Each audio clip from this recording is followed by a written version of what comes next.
안녕하세요. 이 밤새 TV입니다. 오늘은 제7회 굴착기 운전 기능사 필기 예상 문제입니다. 바로 보겠습니다. 1번 무한 궤도식 건설기계 하부 주행체의 구성품 중 트랙에 있는 롤러에 대한 설명으로 부적절한 것은? 정답은 3번입니다. 하부 롤러는 트랙 프레임의 아래에 1, 2개가 설치되어 있다라고 했는데요. 1, 2개가 아니라 3개에서 7개가 설치되어 있습니다. 그림에서 보시면 위에 있는 것이 상부 롤러, 아래에 있는 것이 하부 롤러입니다. 상부 롤러는 캐리어 롤러라고도 하고요. 아이들러와 스프루킷 사이에 1개에서 2개가 설치가 되어 있습니다. 기능은 트랙을 지지하고 밑으로 처지는 것을 방지해줍니다. 하부 롤러는 트랙 롤러라고도 하고요. 굴착기 무게를 지지해주고 트랙 프레임 아래에 3개에서 7개 정도가 설치가 됩니다. 1번과 2번, 4번을 보면 상부 롤러는 아이들러와 스프루킷 사이에 1, 2개가 설치되어 있다. 맞는 내용이죠. 2번, 상부 롤러는 트랙을 지지하고 밑으로 처지는 것을 방지한다. 맞는 내용이 되겠고요. 4번, 하부 롤러는 굴착기의 무게를 지지한다. 4번도 맞는 내용이 되겠습니다. 다음 보겠습니다. 2번, 굴착기의 붐 제어 레버를 계속하여 상승 위치로 계속 당기고 있을 때 어느 곳에 손상이 발생하게 되는가? 정답은 2번 릴리프 밸브 및 시트입니다. 굴착기에서 작업장치인 붐을 억지로 계속 위쪽으로 상승해서 당기고 있으면 유압이 계속 증가해서 압력이 올라가게 되고, 릴리프 밸브는 회로의 압력이 설정 압력에 도달하면 유체를 배출해서 압력을 유지하려고 합니다. 계속해서 반복하게 되면 과부하가 생겨서 릴리프 밸브와 밸브 시트에 손상이 발생하게 됩니다. 정답은 2번 릴리프 밸브 및 시트가 되겠습니다. 3번 무한 궤도식 건설 기계에서 리코일 스프링의 주된 역할로 맡는 것은? 정답은 4번 주행 중 트랙 전면에서 오는 충격 완화입니다. 그림에서 보시면 리코일 스프링은 아이들러하고 연결된 부분이고요. 주행 중에 프런트 아이들러가 받는 충격을 완화시켜서 트랙 장치의 파손을 방지하고 원활한 운전을 유지할 수 있도록 하는 역할을 합니다. 정답은 4번 주행 중 트랙 전면에서 오는 충격 완화가 되겠습니다. 4번 무한 궤도식 굴착기의 트랙 장치의 구성품 중 트랙 슈와 슈를 연결하는 부품은? 정답은 4번 트랙 링크와 핀입니다. 트랙 링크는 2개가 한 줄로 이렇게 되어 있고요. 그리고 핀은 부싱 속을 통과해서 링크의 작은 구멍과 결합이 됩니다. 트랙 슈는 트랙의 겉면이고 바닥에 직접 닿는 부분이고요. 링크와 핀에 의해 연결되어 있다. 이렇게 기억을 해두시면 되겠습니다. 다음 보겠습니다. 5번 무한 궤도식 굴착기의 트랙 유격을 조정할 때 유의사항으로 부적절한 것은? 정답은 3번입니다. 브레이크가 있는 장비는 브레이크를 사용한다 라고 되어 있는데요. 브레이크를 사용하면 안 됩니다. 트랙의 장력을 조정할 때는 평탄한 지면에 주차를 하고, 브레이크가 있는 경우에 브레이크를 사용하지 않습니다. 그리고 2, 3회 반복해서 조정을 하고 트랙을 들고 늘어지는 양을 점검할 수도 있습니다. 1번과 2번, 4번은 맞는 내용인데요. 1번 장비를 평지에 주차시킨다. 유의사항으로 맞는 내용이고요. 2번 2, 3회 나누어 조정한다. 이것도 맞는 내용이 되겠고요. 4번 트랙을 들고 늘어지는 것을 점검한다. 이것도 맞는 내용이 되겠습니다. 6번 무한 궤도식 굴착기에서 장력이 너무 팽팽하게 조정된 경우에 보기의 부분에서 마모가 촉진되는 부분 기호를 모두 나열한 것은? 정답은 3번 기역, 니은, 디귿입니다. 트랙 핀, 부싱, 스프로킷의 마모입니다. 트랙의 장력이 너무 과하면 상하부 롤러 그리고 트랙 링크의 마모가 빨라지고, 프런트 아이들러와 구동 스프로킷의 마모가 빨라지고 트랙 핀이 파손이 될 수가 있습니다. 정답은 3번 트랙 핀의 마모, 부싱의 마모, 스프로킷의 마모가 되겠습니다. 다음 보겠습니다. 7번 타이어식 굴착기 운전 시 유의사항으로 적절하지 않은 것은? 정답은 3번입니다. 경사지를 내려갈 때는 변속 레버를 중립에 놓는다라고 했는데요. 변속 레버를 중립에 놓으면 안 됩니다. 경사지를 내려갈 때는 저속으로 서행을 해야 되고 변속 레버는 중립에 두지 않습니다. 정답은 3번이고요. 1번을 보면 버킷의 움직임과 흙의 부하에 따라 유의하여 작업한다. 이거는 적절한 내용이고요. 2번 새로 건설을 된 구축물 주변은 집안이 연약할 수 있으므로 주의한다. 이것도 적절한 내용이고요. 4번 집안의 조건과 엔진의 회전수를 고려하여 운전한다. 이것도 유의사항으로 적절한 내용이 되겠습니다. 8번 크롤러형 굴착기가 진흙에 빠져서 자력으로는 탈출이 거의 불가능하게 된 경우 견인하는 방법으로 가장 적절한 것은? 정답은 1번입니다. 좀 예전에 나왔던 기출문제인데요. 굴착기가 진흙에 빠져서 자력으로 탈출이 안 될 때, 불가능할 때 하부기구 본체에 와이어 로프를 걸고 견인 장비로 당길 때 굴착기의 주행 레버를 견인 방향으로 밀면서 나온다. 이게 정답이 되겠습니다. 2번과 3번, 4번을 보면 버킷으로 지면을 걸고 나온다. 이거는 적절하지 않은 방법이고요. 전부장치로 제겁시킨 후 후진으로 밀면서 나온다. 이것도 틀린 내용이고요. 두 대의 굴착기가 서로 버킷을 걸고 견인한다. 이것도 부적절하고 위험한 방법이 되겠습니다. 다음 보겠습니다. 9번 굴착기 작업을 위한 주요 레버류의 조작력은 몇 킬로그램 이하로 규정되어 있는가? 정답은 2번 50kg 이하입니다. 건설기계 안전에 관한 규칙에 보면 152조에 인력에 의하여 작동하는 주요 페달 및 레버의 조작력과 행정거리는 다음 표의 기준에 적합해야 됩니다. 굴착기의 경우는 주행 속도가 대부분 40km 이하니까 속도는 60km 미만인 경우를 적용을 하고요. 페달은 조작력이 90kg 이하, 그리고 문제의 지문에서는 레버류라고 했고요. 레버는 50kg 이하로 규정이 되어 있습니다. 정답은 2번 50kg 이하가 되겠습니다.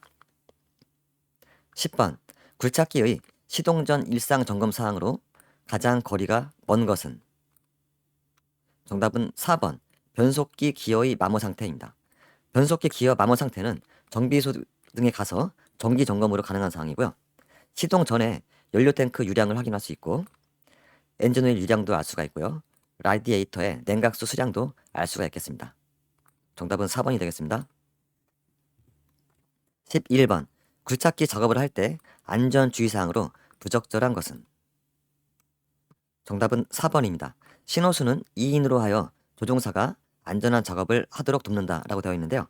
신호수는 원칙적으로 1인으로 합니다. 신호수는 1인으로 해서 운전자와 긴밀한 연락을 취할 수 있도록 하여야 합니다. 정답은 4번이 되겠고요. 1번과 2번, 3번은 모두 적절한 내용인데요. 1번 깊은 위치까지 굴착할 때는 붐과 버킷 실린더의 호스가 땅에 닿지 않도록 한다. 이거는 주의사항으로 맞는 내용이고요. 2번 스윙하면서 버킷으로 암석을 때려 파쇄하는 작업은 하지 않는다. 이것도 적절한 내용이 되겠고요. 3번 작업 시 실린더의 행정 끝에서 약간 여유를 남기고 하는 것이 좋다. 이것도 주의사항으로 적절한 내용이 되겠습니다. 12번 도로폭이 4m 이상 8m 미만인 도로에서 도시가스 배관을 매설할 경우 최소 매설 깊이는? 정답은 2번 1m 이상입니다. 복습 차원의 문제인데요. 도시가스 배관의 심도 규정은 도로 폭이 4m 이상 8m 미만일 때는 최소 1.0m 1m 이상 깊이로 매설하고요. 도로 폭이 8m 이상일 때는 최소 1.2m 이상 깊이로 매설을 하도록 규정이 되어 있습니다. 지문에서는 4m 이상 8m 미만인 도로니까 정답은 1번 1m 이상이 되겠습니다. 13번 차도 아래에 매설된 전력 케이블은 지면에서 최소 몇 미터 이상의 깊이에 매설되어 있는가? 정답은 2번 1.2m 이상입니다. 전기 설비에 관한 문제인데요. 차도 아래에 매설되는 전력 케이블은 지면에서 최소 1.2m 이상 깊이로 매설을 하도록 규정이 되어 있습니다. 정답은 2번 1.2m 이상입니다. 14번 굴착 공사 중 전선로 주변에서 작업을 할 때 주의할 사항으로 잘못된 것은?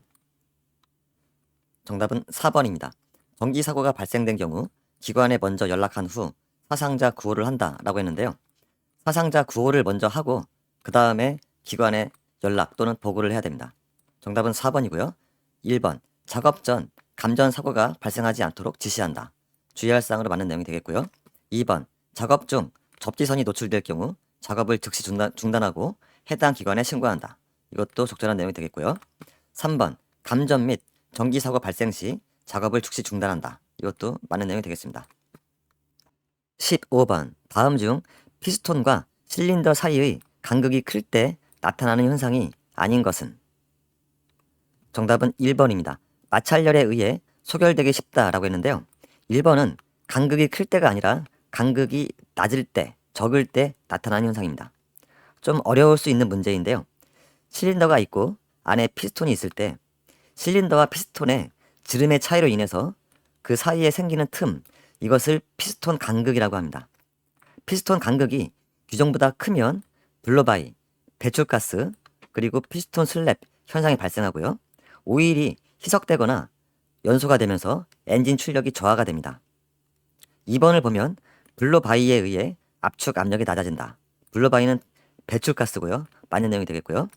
3번 피스톤 슬랩 현상이 발생되며 기관 출력이 저하된다. 이것도 맞는 내용입니다. 여기서 피스톤 슬랩 현상은 피스톤 간극이 너무 클 때 피스톤이 행정을 바꾸면서 실린더 벽을 때리는 현상입니다. 4번 엔진 오일 소비량이 증가한다. 이것도 맞는 내용이죠. 오일이 희석되거나 또는 연소가 되니까 그러면서 엔진 출력이 저하가 되니까 엔진 오일 소비량도 많아지게 되어 있습니다. 다음 보겠습니다. 16번 다음 중 엔진 오일의 점도에 대한 설명으로 가장 적합한 것은? 정답은 1번입니다. 겨울에는 점도가 낮은 윤활유를 사용한다. 이거는 적합한 내용입니다. 점도 지수는 오일의 온도 변화에 대한 점도의 변화 정도를 나타내는 지수이죠. 지수가 높으면 온도 변화에 대한 점도의 변화가 작습니다. 정답은 1번이고요. 2번 점도 지수가 작으면 온도 변화에 따른 점도의 변화도 적다라고 했는데요. 점도 지수가 작으면 온도 변화에 따른 점도 변화는 높습니다. 3번을 보면 점도가 다른 두 오일을 혼합하여 사용한다라고 했는데요. 이거는 적절하지 않은 틀린 내용이 되겠고요. 4번 SAE 번호가 낮을수록 점도는 높다라고 했는데요. 번호가 낮을수록 점도는 낮습니다. 여기서 SAE는 미국 자동차 기술협회의 약자인데요. 엔진 오일을 점도에 따라 분류를 하는데 일반적으로 여름에는 SAE 40, 겨울철에는 SAE 20을 사용합니다. 4번에서는 SAE 번호가 낮을수록 점도는 높다라고 했는데 높은 게 아니라 낮습니다. 다음 보겠습니다. 17번 다음 중 냉각수 순환용 워터펌프가 고장났을 때 기관에 나타날 수 있는 현상으로 가장 적합한 것은? 정답은 2번 엔진 과열이죠. 냉각수 순환용 워터펌프는 냉각수를 순환시키는 펌프이고 크랭크 축의 회전력에 의해서 구동이 됩니다. 워터펌프가 고장이 나면 엔진은 과열됩니다. 정답은 2번 엔진 과열입니다. 18번 다음 중 엔진에서 공기청정기를 설치하는 목적으로 가장 적절한 것은? 정답은 4번이죠. 공기의 여과와 소음 방지입니다. 공기청정기는 에어클리너라고 하죠. 에어클리너는 엔진에 공기를 흡입하면서 생기는 먼지 등을 여과하고 소음을 감소시켜주는 역할을 합니다. 정답은 4번 공기의 여과와 소음 방지입니다. 19번 디젤 연료의 세탄가에 대한 설명으로 부적절한 것은? 정답은 1번입니다. 세탄가가 높으면 착화가 지연된다라고 했는데요. 세탄가가 높으면 착화가 지연되는 게 아니라 쉽게 착화가 됩니다. 세탄가는 디젤 연료의 착화성을 정량적으로 표시한 수치이죠. 세탄가가 높으면 연료가 쉽게 착화가 되고 연소 효율이 증가하고 소음과 진동이 감소하고 부드러운 주행이 가능합니다. 반대로 세탄가가 낮으면 연소가 지연되고 디젤 로크 등의 현상이 발생할 수가 있습니다. 2번을 보면 세탄가가 높으면 연소 효율이 증가한다. 맞는 내용이죠. 3번 세탄가가 낮으면 연소가 지연된다. 이거는 맞는 내용이 되겠고요. 4번 디젤 연료의 척화성을 정량적으로 표시한 수치이다. 이것도 맞는 내용이 되겠습니다. 다음 보겠습니다. 20번 디젤 연료의 연소 과정 중 연료가 노즐 또는 인젝터를 통해 연소실에 분사되고 착화가 시작되기 전까지의 기간은? 정답은 1번 착화 지연 기간입니다. 디젤 연료의 연소 과정은 4가지 단계를 거치는데요. 착화 지연 기간, 화염 전파 기간, 직접 연소 기간, 후기 연소 기간을 거칩니다. 착화 지연 기간은 연료가 노즐이나 인젝터를 통해 연소실에 분사가 되고 자기 착화가 시작되기 전까지의 기간을 착화 지연 기간이라고 합니다. 정답은 1번이고요. 나머지 내용은 필요하신 분은 읽어보셔도 되겠습니다. 21번. 다음 중 디젤 기관에서 발생하는 진동의 주요 원인으로 볼 수 없는 것은? 정답은 4번입니다. 연소 분사 압력과 분사량, 분사 시기가 같을 때라고 했는데요. 같을 때가 아니라 시기가 틀리거나 불균형할 때입니다. 정답은 4번이고요. 디젤 기관에서 진동이 발생하는 원인은 여러 가지가 있는데 연료에 공기가 들어가거나 크랭크 축의 무게가 불평형하거나 실린더 상호 간의 안 지름 차이가 클 때 진동이 발생하는 주요 원인입니다. 1번과 2번, 3번을 보면 연료 라인에 공기가 침입했을 때 이거는 진동이 발생하는 원인을 볼 수가 있고요. 2번, 실린더 상호 간의 안 지름 차이가 클 때 이것도 진동 발생 원인이고요. 3번, 크랭크 축의 무게가 불평형일 때 이것도 진동 발생 원인으로 볼 수가 있겠습니다. 22번, 다음 중 연료 여과기의 구성 부품인 오버플로 밸브의 역할에 해당하지 않는 것은? 정답은 3번입니다. 연료 분사량을 조정해준다 라고 했는데요. 연료 분사량 조정은 엔진 부품 중에 조속기의 역할입니다. 연료 여과기는 연료 속에 들어있는 먼지와 수분을 제거하고 분리하는 기능을 하는데요. 그 중에 오버플로 밸브는 엘리먼트가 막혀서 여과기 내에 압력이 규정값 이상으로 상승하면 열리고 과행 압력의 연료를 연료 탱크로 되돌려 보내는 역할을 합니다.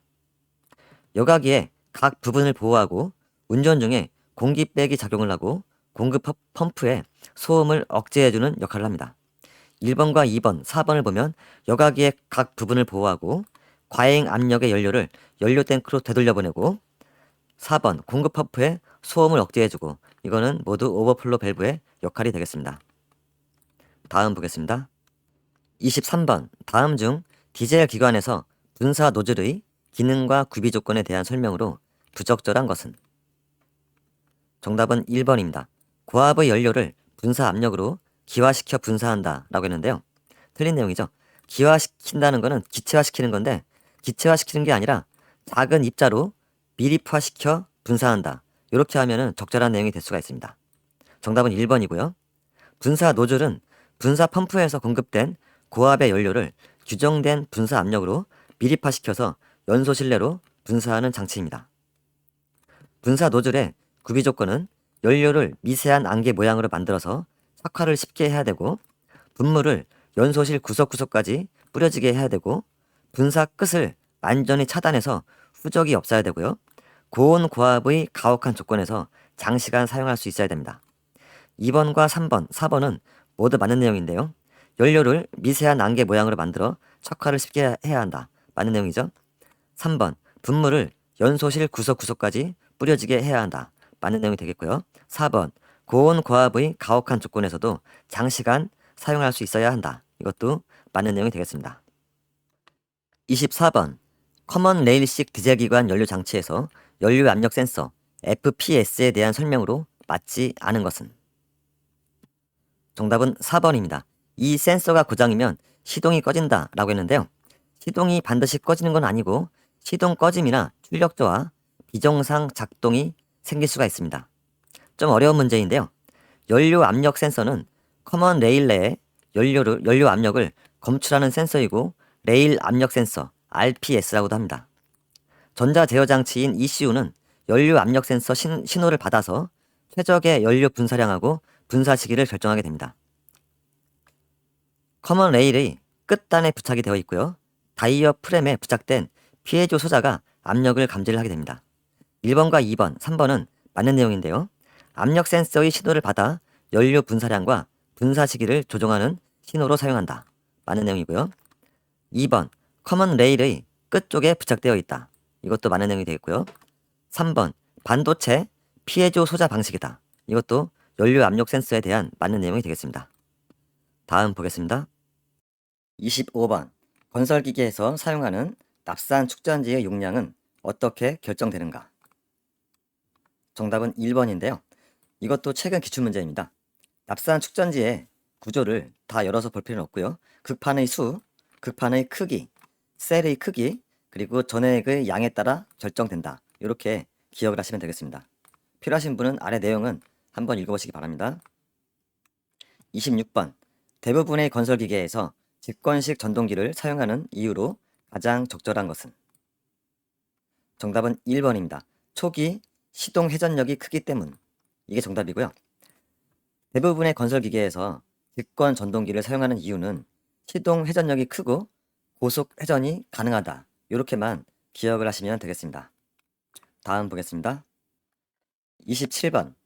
실드빔 전조등을 사용하는 건설기계에서 전조등의 밝기가 약해져 야간 운전이 어려울 때 조치 방법으로 가장 적절한 것은?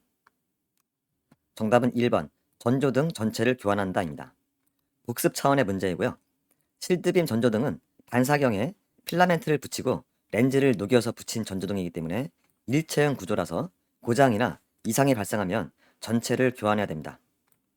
그리고 4번에 전구를 교환한다라고 되어 있는데 이거는 세미 실드빔 전조등입니다. 세미 실드빔 전조등은 전구만 교환하면 되고요.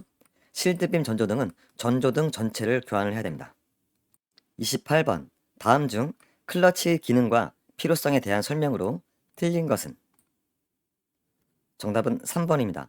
전후진 방향 전환 시 동력의 방향 전환이라고 되어 있는데요. 이거는 틀린 내용이죠.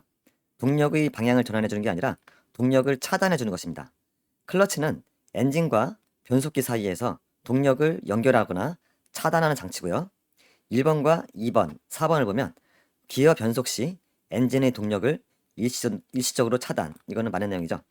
다음 2번, 엔진 시동 시 무부하 상태에서 시동을 가능하게 함. 이것도 맞는 내용입니다.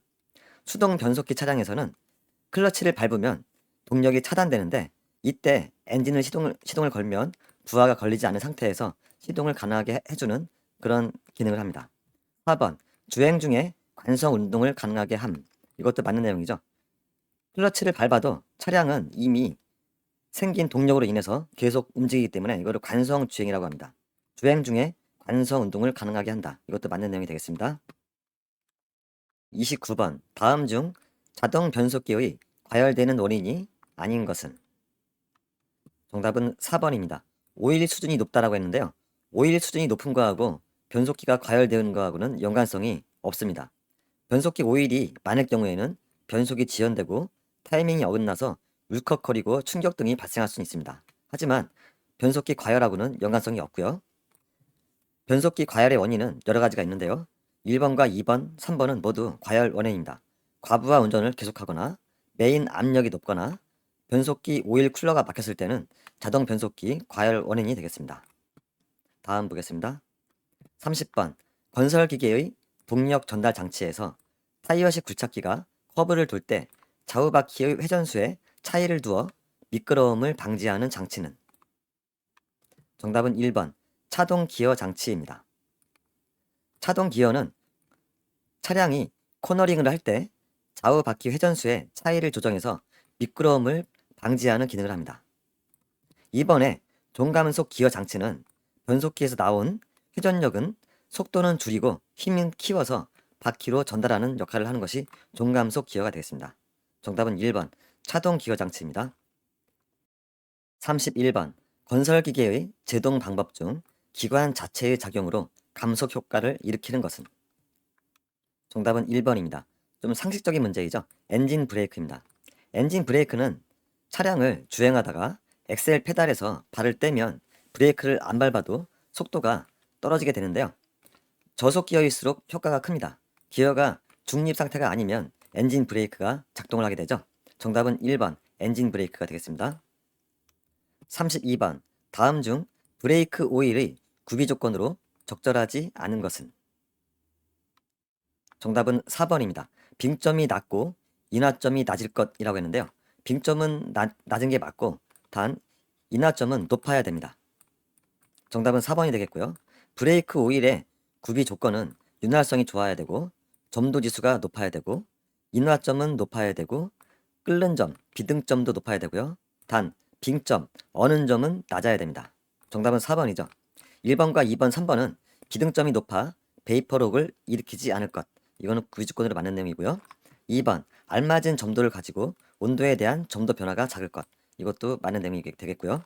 3번 윤활성이 있을 것. 이것도 브레이크 오일의 구기조건이 되겠습니다. 33번 다음 중 유압류, 작동류가 갖추어야 할 구비조건으로 부적절한 것은? 정답은 3번입니다. 밀도가 크고 압축성 유체일 것이라고 했는데요. 밀도가 작고 비압축성이어야 됩니다. 작동류의 구비 조건은 여러 가지가 있는데요. 1번과 2번, 4번 열 안정성과 내열성이 있을 것. 이거는 구비 조건으로 맞는 내용이고요. 2번 점도지수가 높을 것. 이것도 맞는 내용이고요. 4번 화학적으로 안정성이 있을 것. 이것도 유압류의 구비 조건으로 맞는 내용이 되겠습니다. 34번 일반적으로 작동류를 선택할 때 가장 중요한 요소로 고려하는 것은? 정답은 1번 점도죠. 복습 차원의 문제인데요. 작동류 또는 유압류를 선택할 때 가장 중요하게 고려해야 될 요소는 점도가 되겠습니다. 유압류에 대한 문제가 나올 때 점도에 관한 문제가 자주 나오는데요. 점도가 너무 높을 때 그리고 점도가 너무 낮을 때 아직 내용이 숙지가 잘 안 된 분들은 한번 읽어보시면 되겠습니다. 35번 다음 중 날개로 펌핑 동작을 하며 소음과 진동이 적은 유압 펌프는? 정답은 3번 베인 펌프입니다. 유압 펌프의 종류는 기어 펌프와 베인 펌프, 플런저 펌프가 있다고 했는데요. 여기서 베인은 날개 또는 바람개비라는 뜻입니다. 베인 펌프는 원동기에 의해 회전하는 로터와 로터의 홈 속에 들어있는 베인 그리고 펌프 내면의 캠링 면에 의해서 펌핑 작용이 발생하고 구동을 합니다. 장점은 소음과 진동이 적고 고속 회전이 가능하다는 그런 장점이 있는데요. 정답은 3번 베인 펌프 이렇게 기억을 하시면 되겠습니다. 36번 유압 회로에서 분기 회로의 압력을 주 회로의 압력보다 낮게 유지하려고 할 때 사용하는 밸브는? 정답은 2번 리듀싱 밸브입니다. 압력 제어 밸브 중에 리듀싱 밸브는 감압 밸브라고도 하고요. 분기 회로의 압력을 주 회로의 압력보다 낮은 압력으로 유지하려고 할 때 사용하는 밸브가 2번 리듀싱 밸브가 되겠습니다. 37번 유압 실린더는 유체의 힘을 어떤 운동으로 바꾸는가? 정답은 2번 직선 운동이죠. 유압 실린더는 대부분 이렇게 오른쪽에 있는 그림 모양처럼 생겼고요. 왕복 직선 운동을 합니다. 정답은 2번 직선 운동이 되겠습니다.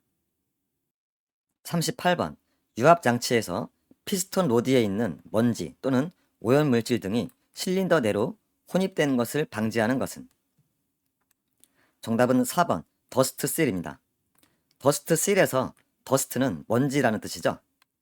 유압 실린더에 로드 패깅 외측에 설치가 되어서 외부에서 먼지나 이물질이 실린더로 침입하는 것을 방지하는 역할을 합니다. 앞전 문제에서 트랙의 구성 장치 중에 더스트 실이라는 게 있었죠. 이것도 똑같은 기능을 하는 거죠. 이 부신과 핀 사이에 흙탕물이 들어가는 것을 방지하기 위해서 사용하는 부품이 더스트 실입니다. 마찬가지로 실린더에 먼지나 이물질이 들어가는 것을 방지해 주는 것, 더스트 실이 되겠습니다. 39번 다음 유압 기호 중 릴리프 밸브를 나타내는 기호는? 정답은 3번입니다. 3번의 그림이 릴리프 밸브 모양이고요. 1번은 단동 실린더, 2번은 무브화 밸브, 4번은 스톱 밸브가 되겠습니다. 유압 기호는 모두 다 외우려면 머리가 아프고요. 가성비도 안 맞고 예상 문제에 나오는 기호만 잘 기억을 해두시면 되겠습니다. 40번 유압 장치의 기호 회로도에 사용되는 유압 기호의 표시 방법으로 적합하지 않은 것은? 정답은 1번입니다. 기호는 어떠한 경우에도 회전하여서는 안 된다 라고 했는데요. 이거는 틀린 내용입니다. 한국 산업 규격에 보면 유압 기호의 표시 방법이 이렇게 많이 기재가 되어 있는데요. 이걸 모두 읽고 외우는 건 어렵고 그 중에 이거 하나만 기억하시기 바랍니다. 앞전 39번 문제에서 본 릴리프 밸브인데요. 이 기호가 왼쪽으로 90도 또는 오른쪽으로 90도 이렇게 꺾여서 모양이 바뀌어도 그 내용은 똑같다. 그 의미는 똑같다. 이렇게 기억하시면 됩니다. 이 내용으로 해서 최근 기출문제가 나왔었는데요. 유압 기호가 방향이 바뀌었다고 해서 그 의미가 바뀌는 것은 아니고요. 필요에 따라서 또는 상황에 따라서 회전 또는 방향을 바꿀 수가 있습니다. 정답은 1번이고요. 2번과 3번, 4번을 보면 기호회는 각 기기의 구조나 작용 압력을 표시하지 않는다. 이건 맞는 내용이고요. 3번, 기호회는 흐름의 방향을 표시한다. 이것도 맞는 내용이 되겠고요. 4번, 각 기기의 기호는 정상 상태 또는 중립 상태를 표시한다. 이것도 맞는 내용입니다. 좀 필요하신 분들은 아래 내용을 한번 읽어보셔도 되겠습니다. 41번, 건설기계관리법상 건설기계의 범위로 부적합한 것은? 정답은 3번입니다. 호이스트 크레인은 건설기계의 범위에 들어가지 않고요. 1번, 혼합장치를 가진 자주식인 콘크리트 믹서 트럭. 2번, 이동식으로 200kW의 원동기를 가진 쇠석기.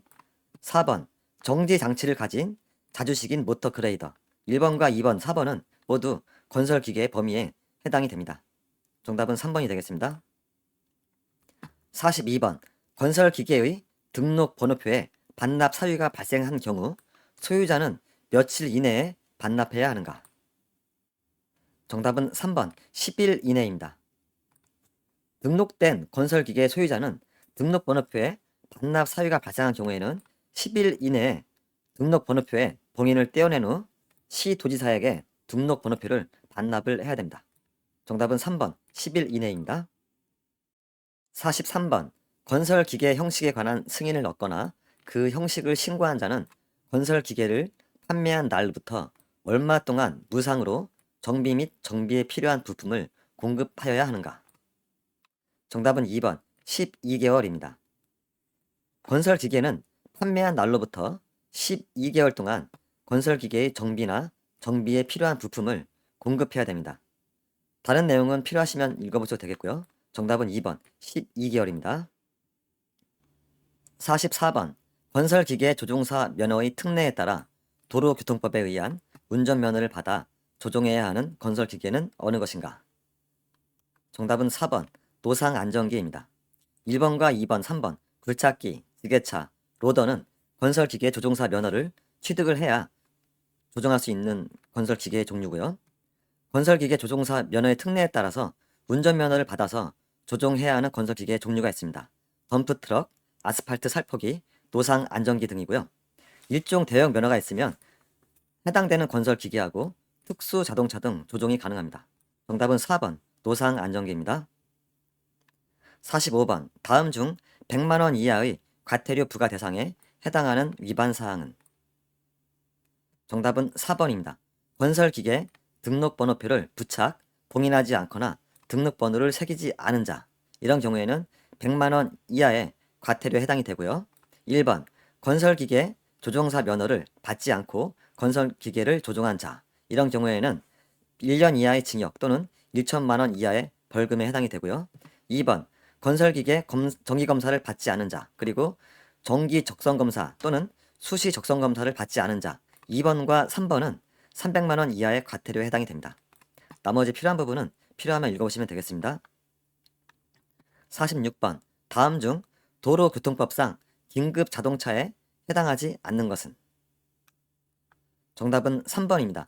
수사기관의 자동차 중 해당 기관의 장이 중요한 회의 등 참석을 위해 사용되는 자동차. 3번은 긴급 자동차에 해당하지 않고요. 수사기관의 자동차 중에 범죄 수사를 위하여 사용되는 자동차, 이런 경우에 긴급 자동차에 해당이 되겠습니다. 1번, 경찰용 자동차 중 범죄 수사, 마약 단속에 사용되는 자동차, 긴급 자동차이고요. 2번, 군 내부의 질서 유지나 부대의 질서 있는 이동을 유도하는 데 사용되는 자동차, 긴급 자동차고요. 4번, 국내외 요인에 대한 경호 업무 수행에 공무로 사용되는 자동차, 이것도 긴급 자동차의 범위에 해당이 되겠습니다. 47번, 다음 교통안전표지에 대한 설명으로 맞는 것은? 정답은 2번, 좌우로 이중 구분 도로입니다. 그림을 보시면 직진을 하다가 좌회전을 해야 되죠. 그 다음 우회전을 해야 됩니다. 그러니까 좌우로 이중 구분 도로입니다. 좀 헷갈릴 수 있는 문제인데요. 1번에 우좌로 이중 구분 도로는 왼쪽 하단의 그림을 보시면 먼저 우회전을 해야 되고 그 다음 좌회전을 해야 되죠. 그래서 우좌로 이중 구분 도로, 그죠? 그리고 3번의 미끄러운 도로는 요 가운데 그림 모양이고요. 4번의 노면 고르지 못함은 오른쪽 하단에 이런 요철 모양이 되겠습니다. 다음 보겠습니다. 48번 차마의 통행 방법으로 도로의 중앙이나 좌측 부분을 통행할 수 있는 경우로 가장 적절한 것은? 정답은 2번입니다. 도로의 파손, 도로공사 또는 우측 부분을 통행할 수 없을 때입니다. 도로교통법에서는 도로의 중앙이나 좌측 부분을 통행할 수 있는 경우를 여러 가지 경우로 규정을 하고 있는데요. 도로가 일방통행인 경우, 도로의 파손, 도로공사나 그 밖의 장애 등으로 도로의 우측 부분을 통행할 수 없는 경우, 도로 우측 부분의 폭이 6m가 되지 않는 도로로서 다른 차를 앞지르려는 경우, 이런 경우 등이 있습니다. 1번을 보면 도로가 잡상인 등으로 혼잡할 때, 이거는 해당이 안 되겠고요. 3번, 다른 차를 앞지르려고 할 때, 이거는 해당이 될 수도 있는데, 이 경우에는 도로 우측 부분의 폭이 6m가 되지 않는 도로라고 단서 조항이 있어야 됩니다. 그래서 이거는 해당이 안 되고요. 4번, 도로에 물이 고여 있어 불편할 때, 이것도 당연히 해당이 안 되겠습니다. 정답은 2번입니다. 49번, 도로교통법상 일시정지 또는 서행해야 하는 장소로 지정된 곳이 아닌 것은? 정답은 1번입니다. 교통정리를 하고 있는 교차로라고 했는데요. 교통정리를 하고 있지 않은 교차로입니다. 하고 있지 않은 교차로인 경우에는 서행을 해야 됩니다. 도로교통법에서는 서행 또는 일시 정지할 장소를 규정을 하고 있는데요. 2번을 보면 교통정리를 하고 있지 않고 좌우를 확인할 수 없거나 교통이 빈번한 교차로, 이런 경우에는 일시 정지 해야 되고요. 3번과 4번을 보면 비탈길의 고개마루 부근, 그리고 가파른 비탈길의 내리막, 이런 경우에는 서행을 해야 되는 곳이 되겠습니다. 50번, 교차로를 통행하는 방법에 대한 설명으로 가장 부적절한 것은? 정답은 3번입니다.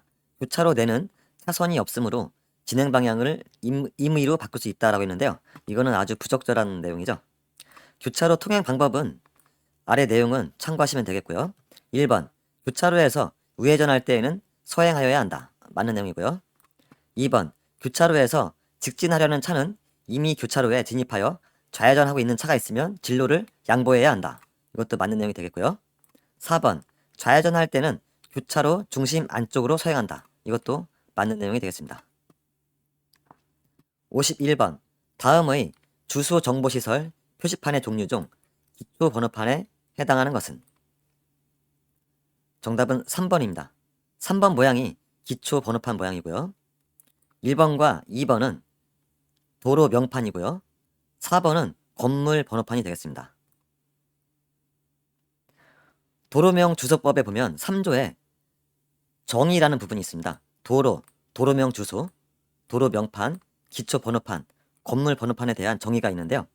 도로 명판은 현 위치와 도로의 시작, 끝까지의 거리 및 방향 등을 표시해 주는데요. 왼쪽에 있는 그림은 양방향용 도로 명판이고요. 가운데 그림은 오른쪽 방향용 또는 한쪽 방향용 도로 명판이고, 오른쪽에 있는 그림은 앞쪽 방향용 도로 명판이 되겠습니다. 기초 번호판, 기초 번호판은 도로변에 일정한 간격으로 표시되어서 현재 위치를 표시해 주는데요. 모양을 보면 이렇게 사각형 모양입니다. 약간 위아래로 긴 직사각형 모양이고요. 건물 번호판은 도로명 주소를 표시하는 판으로 건물에 설치하는 것이 건물 번호판입니다. 왼쪽 하단에 있는 모양은 일반용 건물 번호판이고요. 가운데 갈색 무늬로 되어 있는 거, 갈색 모양으로 되어 있는 거는 국가유산용 또는 관광용 건물 번호판이고, 이렇게 동그랗게 표시가 되어 있으면 관공서용 건물 번호판이 되겠습니다. 이 내용은 한번 천천히 읽어보시고 이해해 두시면 도움이 되겠습니다. 52번, 다음 중 산업재해에 대한 정의를 가장 적절하게 설명한 것은? 정답은 1번입니다. 업무 중 발생하는 사고로 인해 근로자가 사망, 부상, 질병을 입은 경우를 산업재해라 한다. 1번이 맞는 산업재해 정의입니다. 2번을 보면 사업장에서 발생하는 모든 재난과 안전사고를 산업재해라고 한다라고 했는데요. 근로자가 사망, 부상, 질병을 입은 경우입니다. 3번, 작업 중에 발생한 사고만 산업재해로 인정한다라고 했는데요. 작업 중에 발생한 사고만 인정하는 건 아닙니다. 4번. 근로자 5인 이하 사업장에서 발생한 사고는 산업재해로 인정하지 않는다라고 했는데요. 근로자 5인 이하 사업장으로 제한되어 있지는 않습니다. 정답은 1번이 되겠습니다. 53번. 국제노동기구 ILO의 구분에 따른 근로 불능 상태의 종류 중 영구 일부 노동 불능 상태를 설명한 것으로 적합한 것은? 정답은 2번입니다. 부상으로 신체의 일부가 영구적으로 노동 기능을 상실한 상해. 이런 경우는 영구 일부 노동 불능 상태라고 하고요. ILO 국제노동기구가 정한 근로 불능 상해의 종류는 내용이 조금 헷갈릴 수도 있는데요. 암기하실 필요는 없고 그 의미를 이해하시면 되겠습니다. 1번 부상의 결과로 근로의 기능을 영구적으로 잃은 상해. 1번은 영구 전노동 불능 상태이고요. 3번 의사의 진단에 따라 일정 기간 노동에 종사할 수 없는 상해. 3번은 일시 전노동 불능 상태이고요. 4번 의사의 진단으로 일정 기간 노동에 종사할 수 없는 상해. 4번은 일시 일부 노동 불능 상태가 되겠습니다. 다음 보겠습니다. 54번 산업 현장에서 근로자가 보호구를 착용하는 가장 중요한 목적으로 적합한 것은? 정답은 3번입니다. 재해로부터 작업자의 신체를 보호하기 위하여입니다. 최근 기출문제이고 아주 상식적이고 쉬운 문제입니다.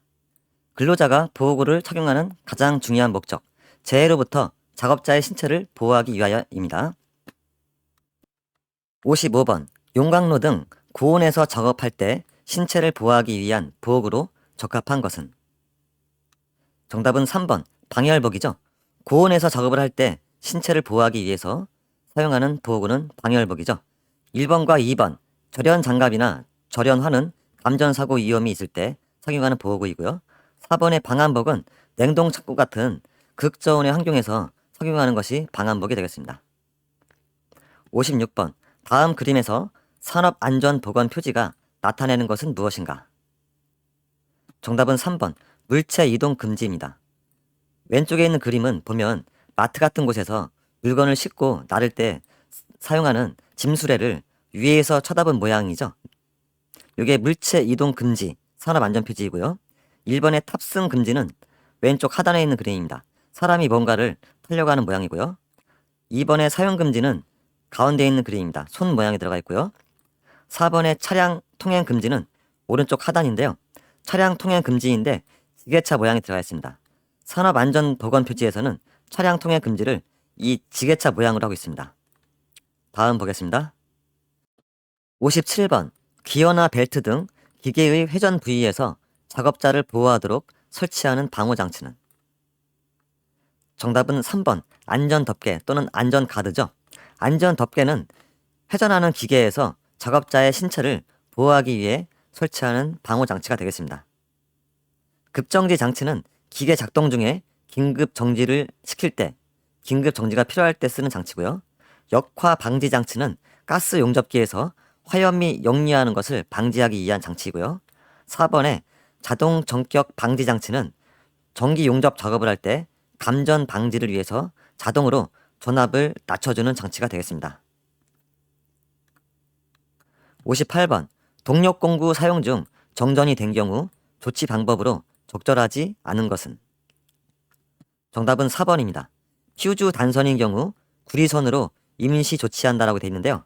퓨즈가 단선됐을 때는 규정에 맞는 것으로 사용을 해야 되고 구리선이나 철사 같은 걸 쓰면 안 되겠습니다. 이것도 기출문제이고요. 1번 사용하던 공구의 전원을 끈다. 맞는 내용이고요. 2번 작업장 내에 전원 스위치를 끈다. 이것도 맞는 내용이고요. 3번 퓨즈의 단선 유무를 점검한다. 이것도 조치 방법으로 맞는 내용이 되겠습니다. 59번 다음 중 렌치를 사용하여 작업을 할 때 가장 안전한 사용 방법은? 정답은 1번입니다. 볼트를 풀 때는 당기는 방향으로 한다. 이거는 잘 암기해 두시고요. 2번 볼트를 풀 때는 밀어서 사용한다. 밀어서가 아니라 당기는 방향으로 사용한다. 3번 처음에는 강한 힘으로 당겨 사용한다. 틀린 내용이고요. 4번 처음에는 약하게 밀어서 사용한다. 이것도 틀린 내용입니다. 왜냐하면 렌치를 사용할 때는 적정한 힘으로 사용한다. 이렇게 기재가 되어 있어야 됩니다. 60번 다음 중 연소의 3요소에 해당하지 않는 것은? 정답은 3번 유류입니다. 연소의 3요소는 그냥 3개를 암기하시면 됩니다. 불이 붙을 수 있는 물질, 가연물이 있고요. 그리고 산소 공급원, 그리고 불을 붙이는 열이나 불꽃 같은 점화원 또는 발화원, 이렇게 3가지 암기하시면 되겠습니다. 여기까지 제7회 예상 문제를 풀어보았고요. 다음 8회차 예상 문제도 올려드리겠습니다. 감사합니다.